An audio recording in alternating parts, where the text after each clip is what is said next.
Hi, everybody. I'm Robert Kirkwood, and this is Donna Kirkwood, my wife. We've been married 23 years, and we've attended Freedom Church for the last 9 years. I was a single mother of two daughters. I had been in several relationships in my life that didn't go anywhere. I actually had lost all hope in relationships, but I prayed.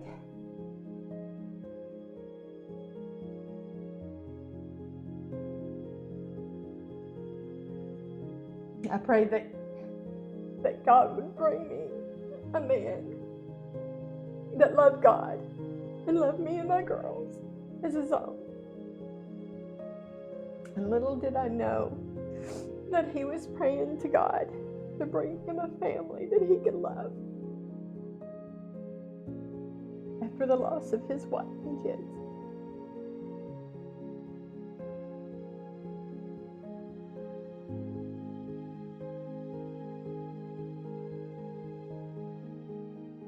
After my wife shot the kids and herself, we struggled, and we sat in the house for a couple of months, and we went nowhere. We didn't go to work. We were lost. We were searching for a way. We didn't know that way was Jesus again, because I'd left Jesus behind. In my younger days, I'd walked away. And this tragedy, as my pastor says, there's a line in the sand. You're either going past that line to God, or you're stepping away. But if you're standing there staring at the line, you're stagnant. And I become stagnant. I put God in the side pocket. And I needed to put him forward. But I didn't bring God into my life. Instead, I brought chaos and trials and tribulations. I brought cheating on my wife. I brought death to my kids.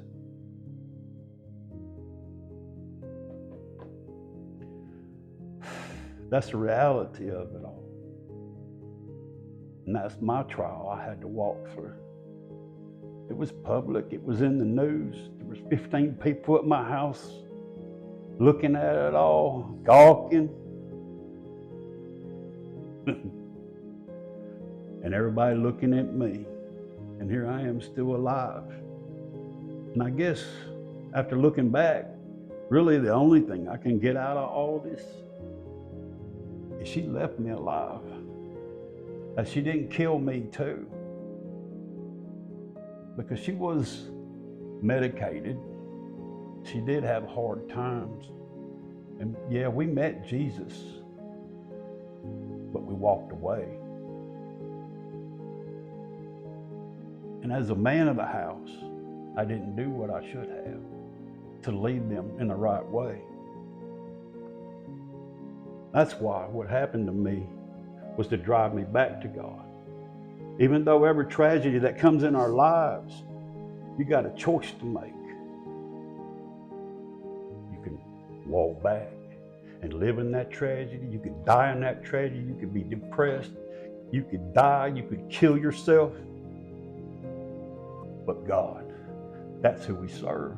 He reminded me that I don't have to live in the past. I don't have to stay past. He went and died on the cross that we may be resurrected, that we may be forgiven. That's what I want to tell you about today, is hope. Not all the bad stuff that's happened to me, because that's what drove me to God.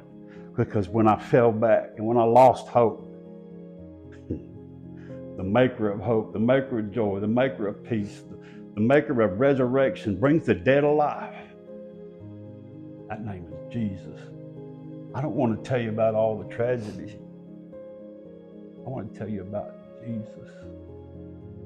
But I have another story to tell you. Those were 2 times I walked away from God and came back to him. I met her and we started our journey, and we was going to God. We was seeking. We went to church together because I crossed that line. I determined in my heart. We went to church. And then we lost our daughter.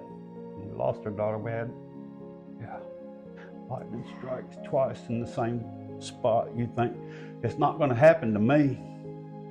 Something like losing your family won't happen again. Not to me. I remember sitting there when the call came. I was inside the house, and I knew something was going on, and my wife was trying to leave, and all of a sudden I heard a scream, and I knew it was bad. And I didn't want to believe it, because not again or something like that, really is running through my mind, and I'm driving all the way to Nashville. It was true. Our daughter had overdosed. We stayed there at that house as they did their investigation, and when they brought my daughter down on the gurney, covered up in that white sheet, the thoughts running through my head were,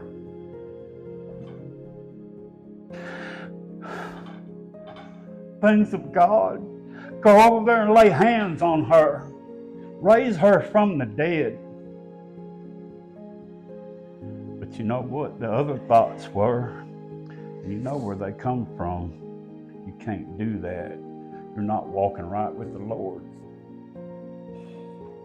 I lost hope. I really lost hope.